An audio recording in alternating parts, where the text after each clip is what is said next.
ನಮಸ್ಕಾರ ಸ್ನೇಹಿತರೆ, welcome back to my YouTube channel. ಬನ್ನಿ ಇವತ್ತಿನ ಯಜಮಾನ ಹಾಗೂ ರಾಮಚಾರಿ ಸಂಚಿಕೆಯಲ್ಲಿ ಏನಾಗುತ್ತೆ ಅಂತ ನೋಡ್ಕೊಂಬರೋಣ.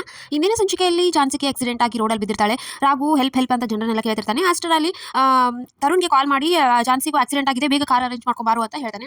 ಆಮೇಲೆ ಅನಿಕಾ ಮನೆಯಲ್ಲಿ ಅನಿಕಾ ಇನ್ನೂ ಬಂದಿಲ್ವಲ್ಲ ಅಂತ ಎಲ್ಲರೂ ಟೆನ್ಷನ್ ಆಗಿರ್ತಾರೆ.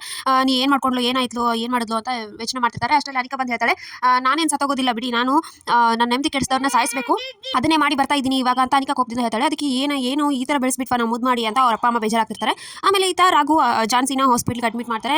ಡಾಕ್ಟರ್ ಬೇಗ ಬನ್ನಿ, ಆಕ್ಸಿಡೆಂಟ್ ಆಗಿದೆ ಅವ್ರಿಗೆ, ಟ್ರೀಟ್ಮೆಂಟ್ ಕೊಡಿ ಅಂತ ರಾಘು ಜೋರಾಗಿ ಬರ್ತಾನೆ. ಅಷ್ಟರಲ್ಲಿ ಡಾಕ್ಟರ್ ಬಂದು ಹೌದಾ, ತುಂಬ ಬ್ಲಡ್ ಹೋಗಿರೋ ಹಾಗೆ ಕಾಣಿಸ್ತಾ ಇದೆ, ಏನು ಚೆಕ್ ಮಾಡ್ತೀವಿ ಅಂತ ಹೇಳಕ್ ಹೋಗ್ತಾನೆ. ಡಾಕ್ಟರ್ ಹೇಗಾದ್ರೂ ಮಾಡಿ ಅವ್ರ ಜೀವ ಉಳಿಸಿ, ನನಗೆ ಝಾನ್ಸಿ ಮೇಡಮ್ ಬೇಕು, ಅವ್ರು ಮೊದಲಿನ ಥರ ಆಗಬೇಕು ಅಂತ ಎಲ್ಲ ರಾಘು ತುಂಬ ಕೇಳ್ಕೊಂಡು ಹೇಳ್ತಿರ್ತಾನೆ.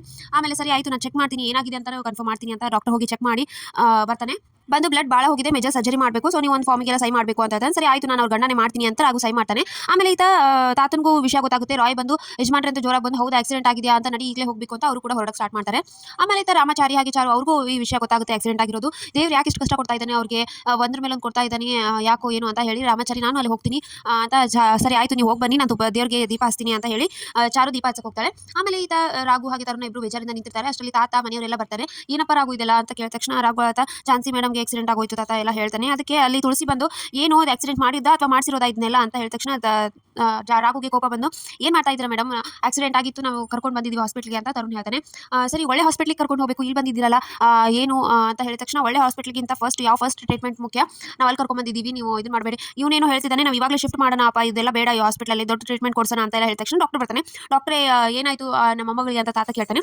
ಅಷ್ಟರಲ್ಲಿ ಬ್ಲಡ್ ತುಂಬ ಹೋಗಿದೆ, ಸರ್ಜರಿ ಮಾಡ್ತಾ ಇದೀವಿ, ಸರ್ಜರಿ ಸ್ಟಾರ್ಟ್ ಮಾಡಿದ್ದೀವಿ ಇವಾಗ ಅಂತ ಡಾಕ್ಟರ್ ಹೇಳ್ತಾನೆ. ಏನು ಅದು ಹೇಗೆ ಫಾರ್ಮ್ ಎಲ್ಲ ಇದು ಮಾಡ್ತಾ ಈ ಥರ ಮಾಡಿದ್ರಿ ನೀವು ಅಂತ ತುಳಸಿ ಕೇಳ್ತಾಳೆ. ಆಲ್ರೆಡಿ ಫಾರ್ಮ್ ಸೈ ಮಾಡಿಸ್ಕೊಂಡಿದ್ದೀನಿ ಅಂತ ಡಾಕ್ಟರ್ ಹೇಳಿದ ತಕ್ಷಣ ಇವನು ಡಿವೋರ್ಸ್ ಆಗಿದೆ, ನಾನು ಝಾನ್ಸಿಗೆ ಗಂಡನೇ ಅಲ್ಲ, ಇವನ ಹತ್ರ ಹೇಗೆ ಮಾಡಿಸಿದ್ರಿ ಅಂತ ತುಳಸಿ ಕೇಳ್ತಾಳೆ. ಅದಕ್ಕೆ ಡಾಕ್ಟರ್ ಇದನ್ನು ನಿಮ್ಮ ಮನೆ ಜಗಳ ಎಲ್ಲ ನಿಮ್ಮ ಮನೇಲಿ ಇಟ್ಕೊಳ್ಳಿ, ಇದು ಹಾಸ್ಪಿಟಲ್ ಸರ್ಜರಿ ಸ್ಟಾರ್ಟ್ ಮಾಡ್ತಾ ಇದ್ದೀನಿ ಅಂತ ಡಾಕ್ಟರ್ ಆಪರೇಷನ್ ಮಾಡಕ್ಕೆ ಹೋಗ್ತಾರೆ. ಇವರೆಲ್ಲ ಹೊರಗಡೆ ವೇಟ್ ಮಾಡ್ತಿರ್ತಾರೆ. ಇವನ್ ರಾಮಚಾರಿ ಕೂಡ ಅಲ್ಲಿ ಬಂದಿರ್ತಾನೆ.